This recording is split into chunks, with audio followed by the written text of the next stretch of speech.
అందరూ ప్రతిజ్ఞ చేస్తున్నారు అందరూ.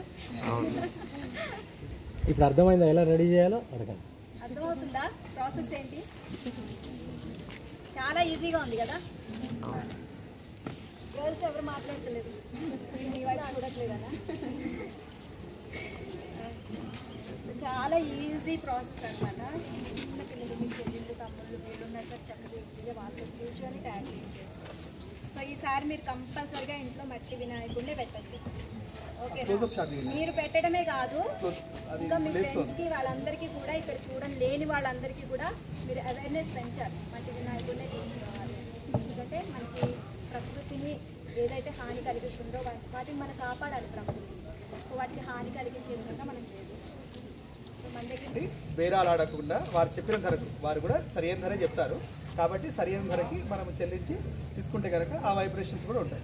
చూడండి చక్కగా. ఇంకోటి ఏంటని చెప్పేసి అంటే అందరికీ వచ్చే విషయం కాదు, ఎందుకంటే వారు రోజు చేస్తున్నారు కాబట్టి అంత ఈజీగా ఉంది. బయట వాళ్ళకైతే అంత ఈజీగా రాదు, ఎందుకంటే దీంట్లో నీళ్ళు ఎక్కువైనా కష్టమే, నీళ్ళు తక్కువైనా కష్టమే.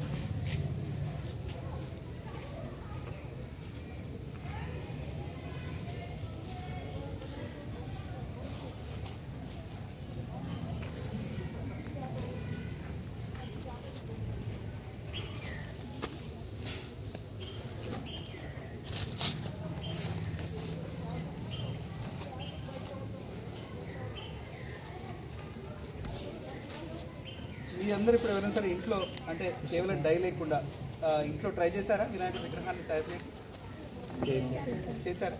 చాలా మంది పసుపుతో చేస్తారు, గోధుమ పిండితో చేస్తారు కదా. గోధుమ పిండితో అయితే చక్కగా అద్దుకుంటుంది అని చెప్పేసి చేస్తాం. మన అమ్మ వాళ్ళేమో పసుపుతో ఫస్ట్ చేసేసి పెడతారు. మీరు కూడా ట్రై చేశారా? వాళ్ళతో పాటు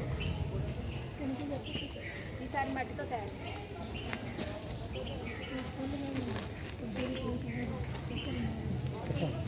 ఇందాక అడిగారా మీరు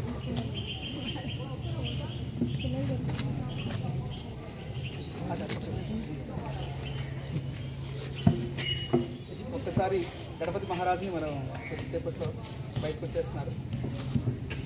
వచ్చేసారు. జై బలో గణేష్ మహారాజ్ కి జై, గణేష్ మహారాజ్ కి జై.